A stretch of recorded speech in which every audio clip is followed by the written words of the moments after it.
Assalamualaikum warahmatullahi wabarakatuh. Selamat datang semuanya. Terima kasih telah menghadiri sebuah forum presentasi komunikasi massa yang dilakukan oleh kelompok 6. Berdasarkan makalah yang kemarin sudah dibuat, maka kami di sini akan mempresentasikan hasilnya kepada para penonton semuanya. Saya, Raihan Altasudiro, adalah moderator dari diskusi dan presentasi kali ini, akan memandu jalannya presentasi ke depan. Sebelum memulai presentasi, ada baiknya kita memperkenalkan diri satu persatu, mulai dari Clarissa Yosefani. Dipersilakan. Ya, terima kasih, Raihan. Halo semuanya, perkenalkan nama saya Clarissa Yosefani, biasa dipanggil Clarissa dengan NIM 21104111083. Baik, terima kasih, Clarissa. Selanjutnya ada Azhar Banjar. Dipersilakan. Ya, terima kasih Mas Raihan. Nama saya Azhar Bancar Caraka. Saya dari kelas C dengan NIM 21104111115. Terima kasih. Salam kenal semua. Terima kasih. Salam kenal, Azhar. Dilanjut ke Casna. Dipersilakan. Baik, terima kasih Raihan. Perkenalkan nama saya Casna Livesya Bana, biasa dipanggil Casna, dengan NIM 21104111113. Terima kasih, salam kenal semuanya. Salam kenal, Casna. Terima kasih banyak. Yang terakhir ada Ayuni. Dipersilakan. Baik, terima kasih Raihan. Perkenalkan semua, nama saya Ayuni Nismara Azani dari kelas C dengan NIM 21104111087. Terima kasih. Terima kasih, salam kenal Ayuni. Oke. Mungkin kita langsung mulai aja ya presentasinya dan diskusinya. Kemarin di makalah yang sudah kami buat, topiknya adalah rendahnya literasi di Indonesia dan pengaruh era digital terhadap perkembangannya. Sebelum mulai ke topik diskusi, ada baiknya saya memberikan latar belakang dari literasi di Indonesia. Apa sih yang sebenarnya disebut dengan literasi? Pada dasarnya, literasi itu memiliki makna adalah penguasaan huruf dan bahasa serta menggunakan bahasa sesuai dengan asal katanya yang berasal dari bahasa Latin, yaitu litera, yang berarti huruf. Dan literasi pada masa dahulu diartikan sebagai melek huruf dan kemampuan membaca dan menulis pada umumnya. Meskipun benar, tapi kayak zaman sekarang literasi itu udah bukan cuma tentang baca dan menulis, literasi juga ada literasi digital, literasi media, dan lain-lain.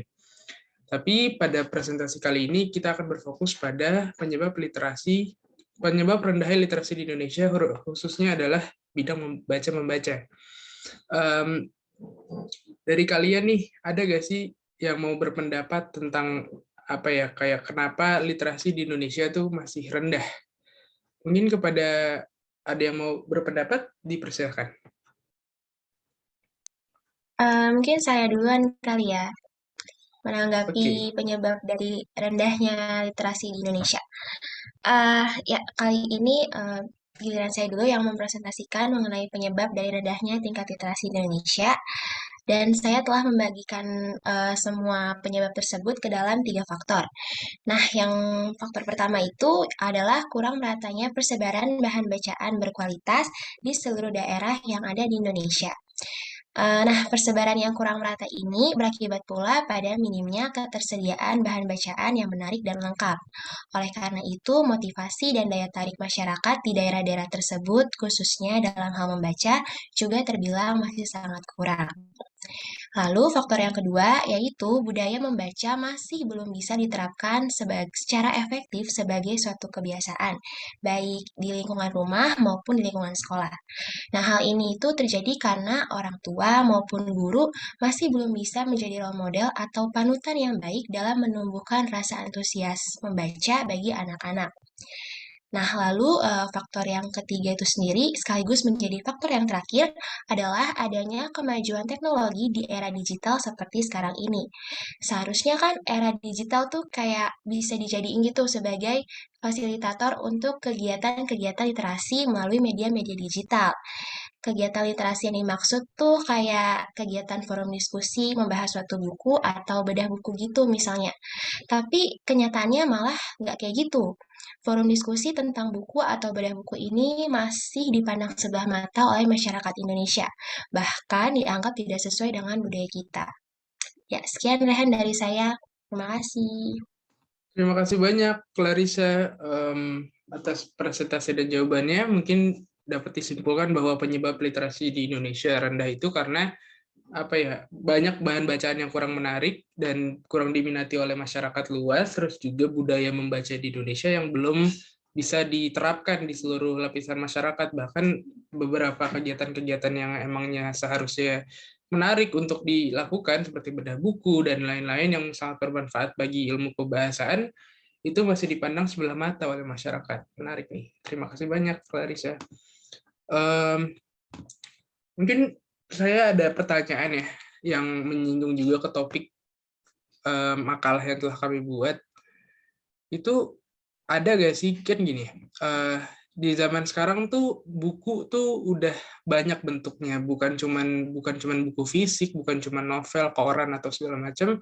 Bahkan koran zaman sekarang udah ada online-nya, buku juga sekarang udah ada e-book-nya. Berarti kan era digital ini udah memberi pengaruh lah seenggaknya untuk ilmu kebahasaan dan ya bahan bacaan, tulisan dan segala macam.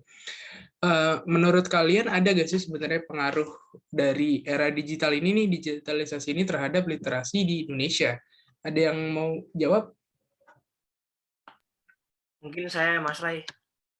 Boleh, silakan. Terima kasih kesempatannya. Jika kita berbicara tentang pengaruh, khususnya di era digital ini, kita tuh berbicara juga tentang dampaknya, terutama dampak positif dan negatifnya. Ya. Pertama-tama saya akan menjelaskan tentang dampak positifnya terlebih dahulu, karena itu yang akan menunjang keberlangsungan hidup kita. Kalau dari literasi terhadap era digital ini, dampak positifnya itu sebenarnya ada. Yang pertama tuh, yang paling utama sebenarnya jenis literasi itu jadi bertambah, karena di era digital ini literasi itu tidak hanya misalnya baca, tulis, tapi ada literasi data, literasi digital, banyak jenisnya. Jadi bertambah jenisnya di era digital ini. Lalu yang kedua, banyak masuknya informasi. Jadi dengan hadirnya digitalisasi ini, informasi jadi semakin mudah untuk masuk dan kita semakin mudah untuk berliterasi gitu. Apalagi kemudahan itu membawa dampak baik seperti hadirnya e-book atau yang lain atau jurnal-jurnal digital. Jadi orang tidak perlu lagi membeli buku mahal-mahal untuk dibaca. Sekarang ada yang namanya e-book gitu-gitu. Nah, yang dampak positif selanjutnya tuh ada di letak jaringan korespondensinya ya. Jadi salah satu penyebab majunya literasi di Eropa zaman dulu tuh adalah jaringan korespondensi yang luas. Jadi orang saling surat menyurat membahas sesuatu, misalnya membahas tentang buku atau membahas tentang keadaan seperti yang dilakukan Kartini dengan temannya gitu, membahas tentang keadaan di sana gimana. Nah, di era digital ini jaringan korespondensi semakin mudah dan semakin luas saya rasa, karena orang bisa berkomunikasi bahkan dengan lain negara hanya dengan genggaman tangan, yaitu handphone. Nah, itu kan tadi dampak positifnya. Sedangkan pasti di teknologi itu dia bagaikan pisau bermata dua. Ada dampak positifnya, pasti ada dampak negatifnya juga. Nah, kalau menurut saya sendiri, dampak negatifnya itu yang pertama adalah orang terlalu memudahkan orang jika ingin tahu sesuatu, dia jadi nggak berliterasi gitu. Misalnya dia cari sesuatu di Google, dapat jawaban singkat, udah selesai. Sedangkan jika dia berpanutan sama buku, sama orang misalnya, jadi dia akan mencari sesuatu lebih mendalam gitu. Misalnya dia baca buku sampai kelar, nah dia akan bisa membuat kesimpulan sendiri terhadap buku itu, berani punya pikiran sendiri, tidak didoktrin oleh Google. Bahkan dia bisa nanya misalnya ke gurunya gitu, dan dia bisa menyimpulkan kata-kata dari gurunya, itu termasuk literasi. Nah, dampak negatif yang kedua itu adalah begini, literasi walaupun tingkat melek huruf di Indonesia sudah cukup tinggi, tetapi dengan hadirnya era digital ini membuat ada kesenjangan digital gitu, karena orang yang tadinya mereka belum bisa baca aja gitu, ini disuruh melek digital, disuruh melek teknologi. Banyak masih orang yang belum baca gitu, belum mengerti literasi secara seutuhnya. Ini dia harus dihadirkan dengan dunia digital lagi yang emang dia belum sampai tarafnya ke situ. Nah, kalau menurut saya dampak dari keduanya tuh itu Mas Rai. Terima kasih. Terima kasih Azhar atas pemaparannya lengkap banget ya.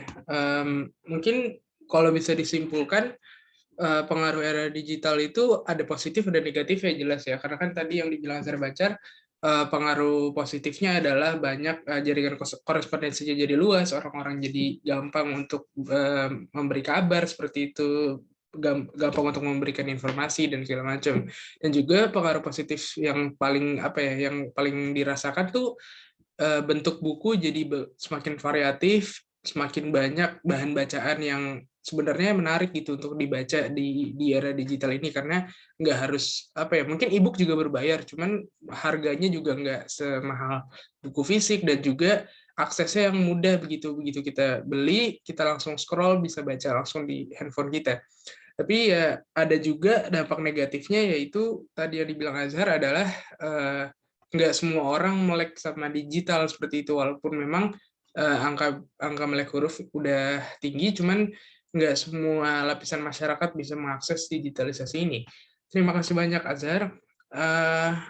Selanjutnya nih, kan dari yang tadi kita bahas tuh ada positif ada negatifnya ya.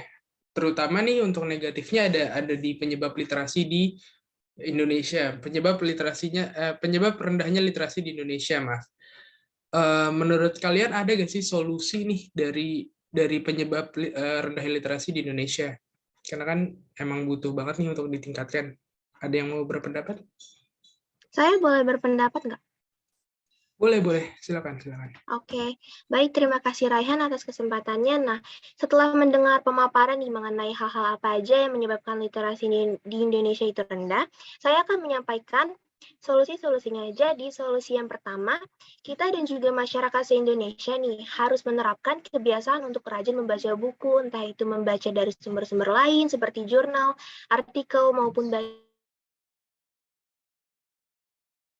jangan belajar cuma dari satu bidang aja gitu. Kita harus bisa mempelajari dan juga mendalami bidang-bidang lain agar kita dapat memperluas bidang keilmuan kita.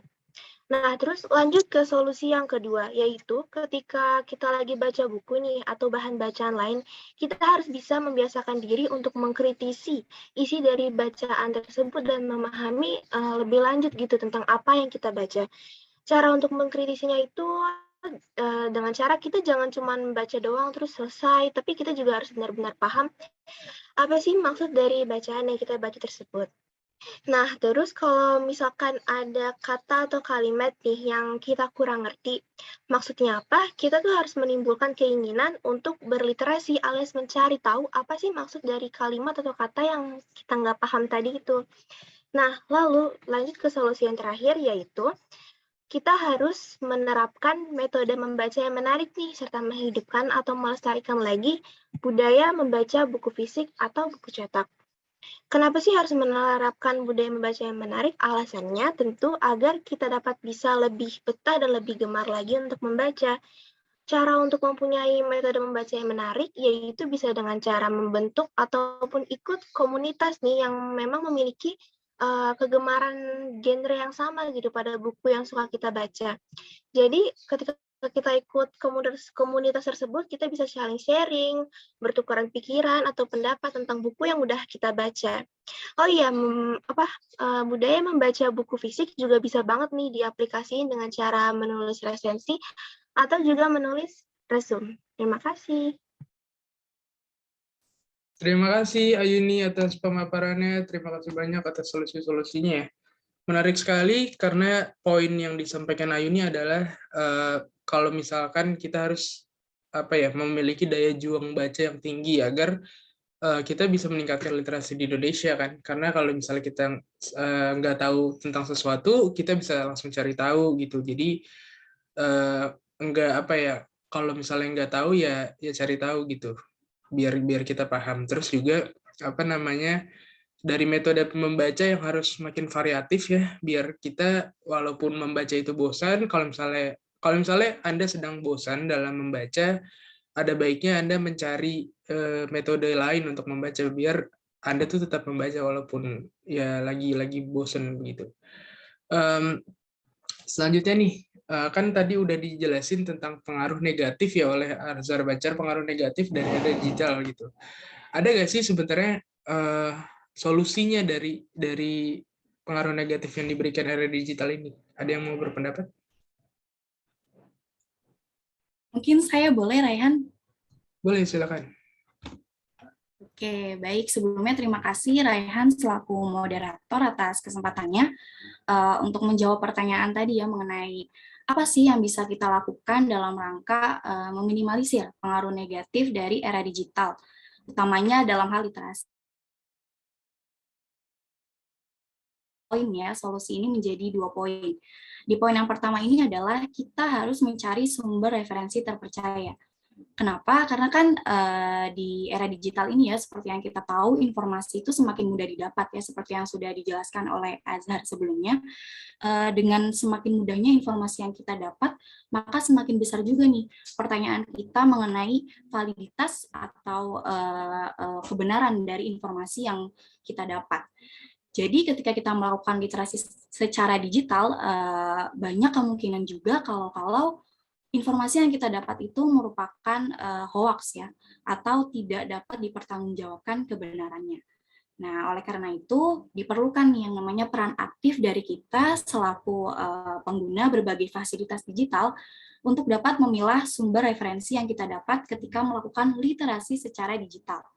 Nah, tentunya juga agar kita ini terhindar dari informasi yang tidak dapat dipertanggungjawabkan. Poin yang kedua ini adalah melibatkan orang yang ahli di bidangnya. Maksudnya apa sih? Nah, misalnya nih, ketika kita sedang mencari informasi di Google, kadang kita ini merasa bahwa informasi yang kita dapat ini masih rancu atau masih diragukan kebenarannya.